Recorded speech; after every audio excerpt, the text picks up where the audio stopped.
In this module 2, we shall discuss on Hahn-Banach theorem, which is the most fundamental theorem in functional analysis. So, first we shall discuss on the Hahn-Banach theorem on a linear space, and secondly we shall discuss on a Hahn-Banach theorem on a non-linear space with some properties. Initially, the theorem was discovered by Hahn in 1927 and then by S. Banach in 1929 and then in 1938 by H. A. Bolensky and A. Subjik. With this, we shall start in detail of the module 2.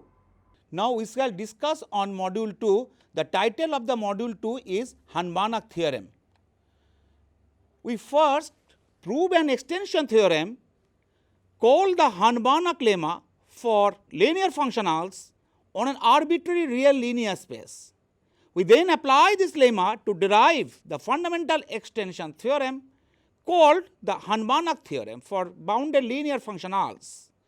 For real Banach space, the Hahn-Banach theorem was first proved by H. Hahn in 1927 and subsequently rediscovered in the present general form by S. Banach in 1929. The generalization that include complex linear spaces were obtained by H. F. Bodenblast and A. Subjik in 1938. The Hahn-Banach lemma taken as a theorem over a real linear space. Let capital M be a subspace of a real linear space capital X and P be a sublinear functional over X. Already we have discussed on sublinear functional in the first module. Let F be a linear functional on capital M such that f of x is less or equals to Px for all x belonging to M, where M is a subspace of a real linear space capital X. Then there is a linear functional capital F on all over capital X, which is again an extension of small f such that capital Fx is less or equals to Px for all x belongs to capital X, where P is a sublinear functional over capital X. So, to prove this, we invite partial ordering in a set and use Jones' lemma, which says that in a partially ordered set, if every chain has an upper bound, then there is a maximal element in the set. So, this is the set theoretic property.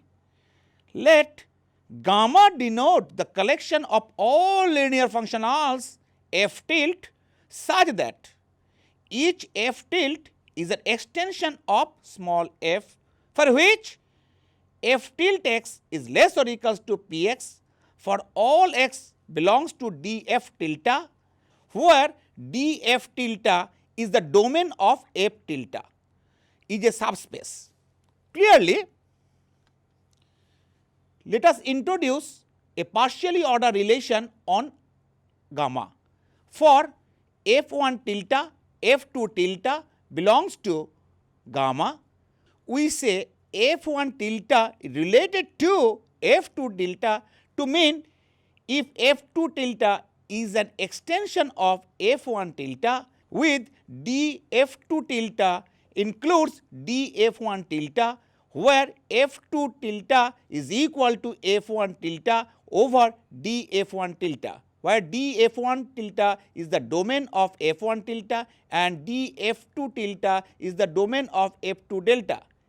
It is easy to verify that the relation is a partial order relation in gamma. We shall now show that every chain, that is every totally ordered set in gamma, has an upper bound. To do this, let tau is equal to set of collection of all elements f alpha tilde be a totally ordered set of gamma. We find some member f tilde belongs to gamma to act as an upper bound for tau. Construct f tilde whose domain is union of df alpha tilde, where alpha belongs to delta and delta is an indexing set. If X belongs to union of alpha d f alpha tilde, this implies that X belongs to d f alpha tilde for some alpha belongs to an indexing set capital delta.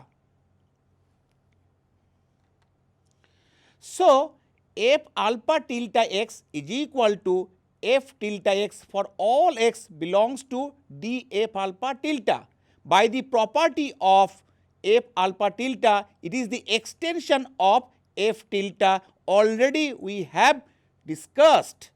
Now, union of alpha d f alpha tilde is a subspace of X. So, for the verification, let x comma y belongs to union of alpha d f alpha tilde. So, x belongs to d f alpha tilde and y belongs to d f beta tilde for some alpha comma beta. Since tau is totally ordered, either d f alpha tilde is a subset of d f beta tilde or d f beta tilde is a subset of d f alpha tilde. Without loss of generality, let us assume that d f alpha tilde is a subset of d f beta tilde. So, x comma y belongs to d f beta tilde.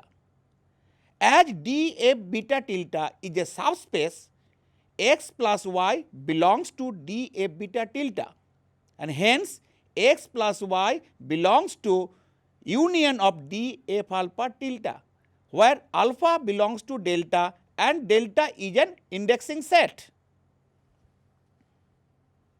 Similarly, for any x belongs to union of alpha d f alpha tilde, gamma x belongs to union of alpha d f alpha tilde, where gamma is any real scalar. So, union of alpha d f alpha tilde is a subspace of X. Finally, we show that f tilde is well defined.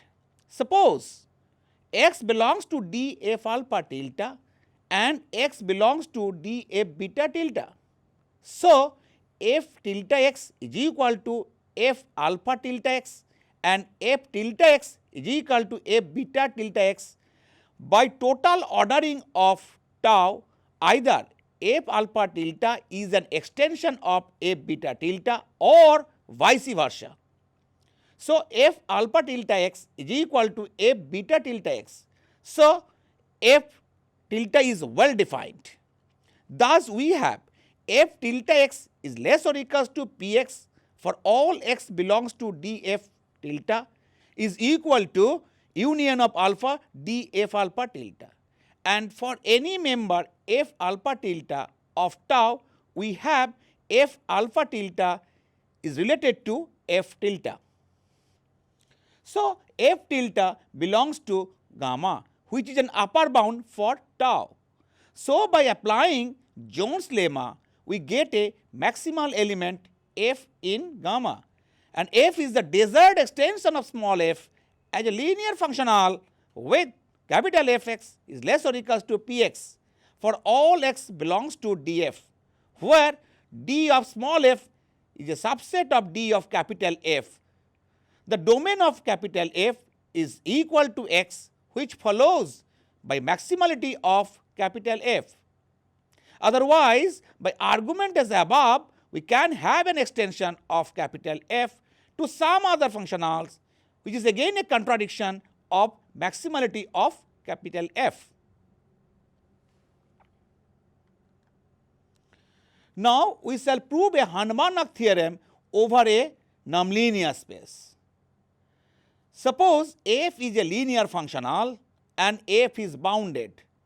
That means, if f of x plus y is equal to fx plus fy for all x belonging to capital X and modulus of fx is less or equals to norm of f into norm of x for all x belongs to capital X, where x is a nonlinear space. So, in this theorem, we take f is a bounded linear functional on a subspace M of a real nonlinear space capital X. Then there is a bounded linear functional capital F, which is again an extension of small f from capital M to capital X with the preservation of norm, that is, norm of small f is equal to norm of capital F. The proof runs as follows. First, we shall prove this theorem where X is a real nonlinear space. If X belongs to capital M, we have modulus of Fx is less or equals to norm of F into norm of X, because F is bounded. Define a function P from X to R, but Px is equal to norm of F into norm of X for all X belongs to capital X. It is easy to verify that P is a sublinear functional on X, that is, P of x plus y less or equals to Px plus Py, and P of alpha x is equal to alpha into Px for all xy belonging to capital X and for all alpha greater or equals to 0.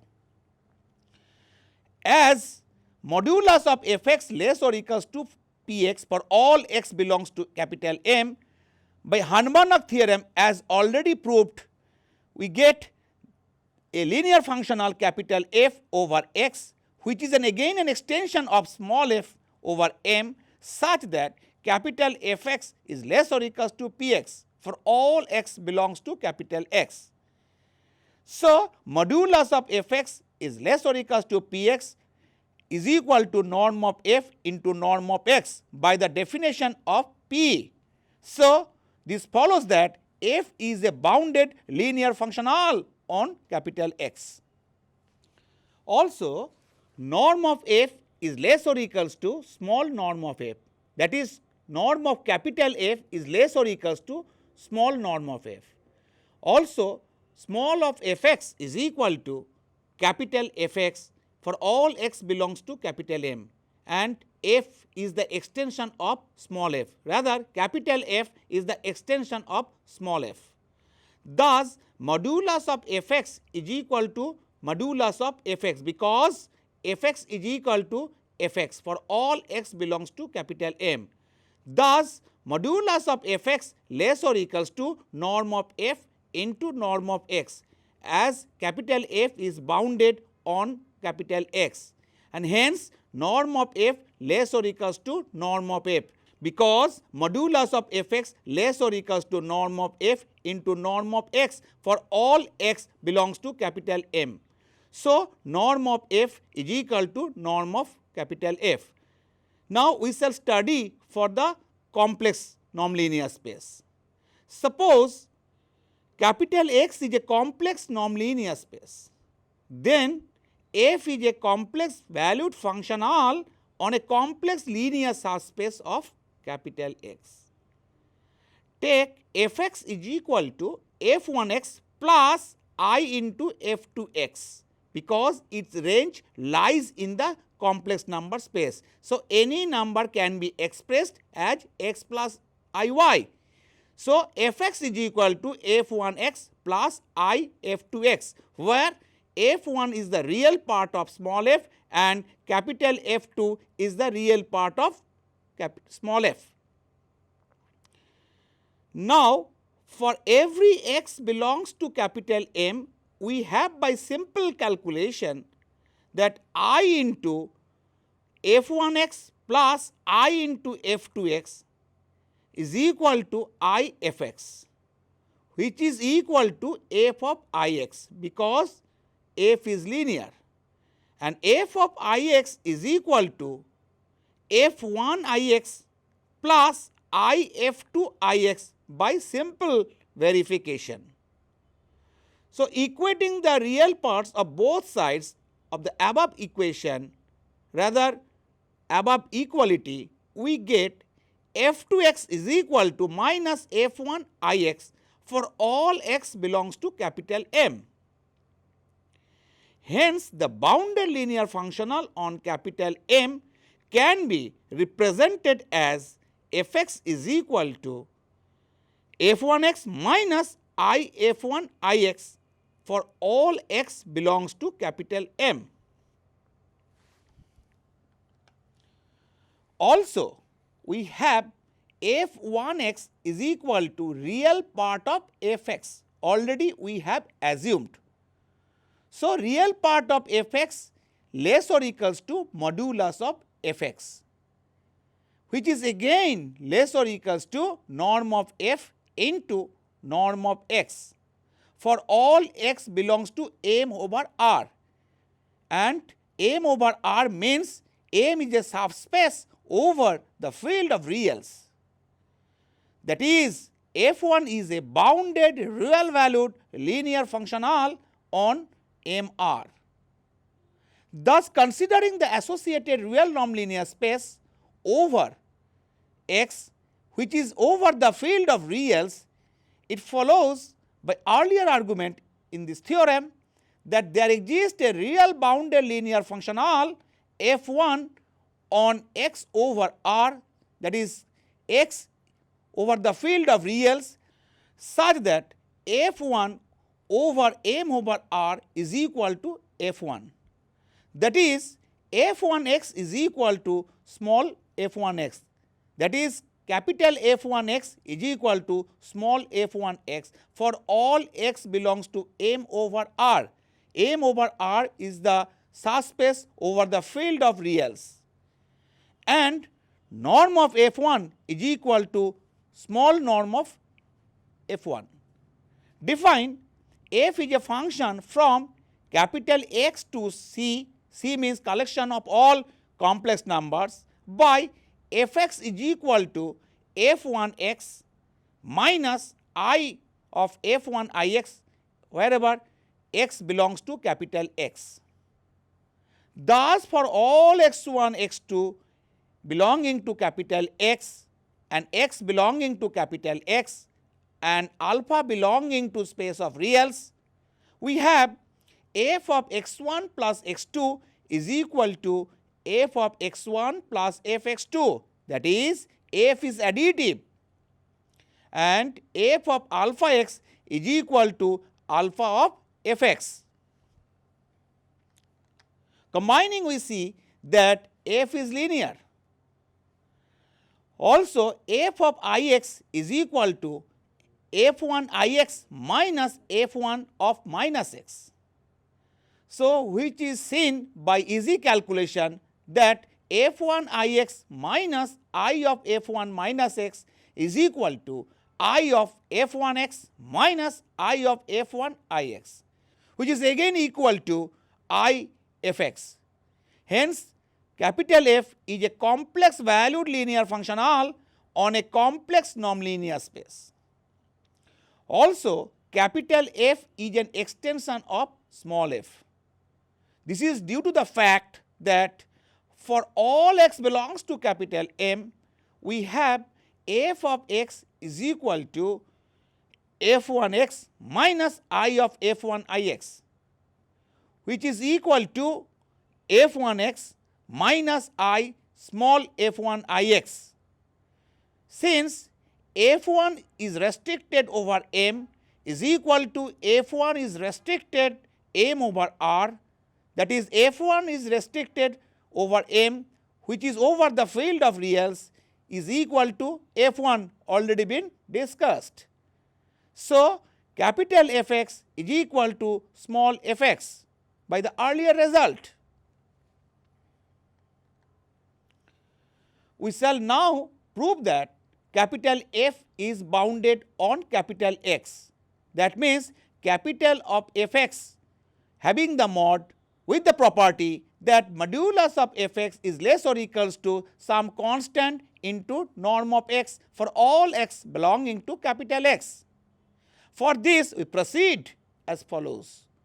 Let x belongs to capital X and theta be a real number such that capital Fx is equal to e to the power I theta modulus of Fx. E to the power I theta means cos theta plus I sin theta. So, modulus of Fx is equal to e to the power minus theta into Fx by the assumption Fx is equal to e to the power I theta modulus of Fx. So, modulus of Fx is equal to e to the power minus theta capital Fx is equal to real part of e to the power minus theta fx, which is again equal to real part of capital F of e to the power minus theta x, which is again less or equals to modulus of f1 of e to the power minus theta into x. As f1 is bounded, that is capital F1 is bounded, we see that modulus of f1 e to the power minus theta x is less or equals to norm of f1 into norm of e to the power minus theta into x, which is equals to norm of f1 into norm of x. Since norm of f1 is equal to small norm of f1, which is again less or equals to small norm of f, thus we have modulus of fx is less or equals to norm of f into norm of x. This shows that capital F1 is a bounded linear functional with norm of f1 less or equals to norm of f.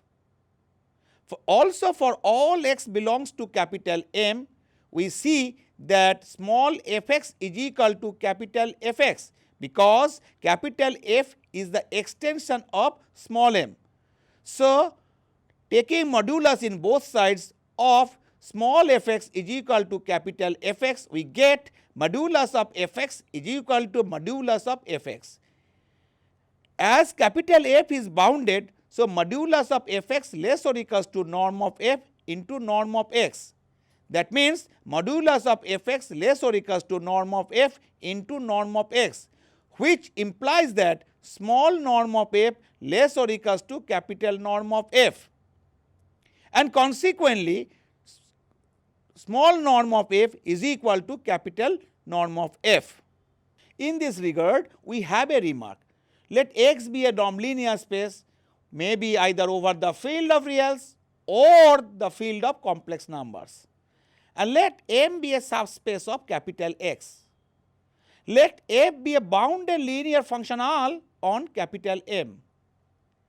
Then there exists a bounded linear functional capital F on X such that capital Fx is equal to small fx for all x belongs to capital M, with norm of f is equal to small norm of f. The extension capital F of small f is not unique. We shall show by an example the extension of capital F of small f is not unique.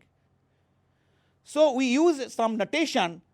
The collection of all bounded linear functionals on a nonlinear space X is denoted by x dashed, and it is called the first conjugate space of X or first dual of X. That means collection of all bounded linear functionals on X is denoted by x dashed. Sometimes we write x dashed by x star. We can also proceed x double dashed. That means collection of all bounded linear functionals on x dashed. And if we continue this process, we get x dashed, x double dashed, x triple dashed, having the usual sense of meaning. So, what we have learned in this module, we have learned a very important theorem, that is the Hahn-Banach theorem. The Hahn-Banach theorem over a nonlinear space as well as Hahn-Banach theorem over a linear space. So, there are so many scopes in developing the functional analysis with the Hahn-Banach theorem. So, there is a lots of applications of Hahn-Banach theorem in optimization theory, control theory, and etc. So, let us take an example that every norm on a nonlinear space is a sublinear functional. Also, a sublinear functional satisfies p of 0 vector is equal to 0 scalar, and p of minus x is equal to minus of px for all x belongs to capital X. Also, we can prove that if a sub-additive linear functional is non-negative outside the sphere norm of x is equal to r, then f is non-negative in all over capital X. With this, we end this module 2.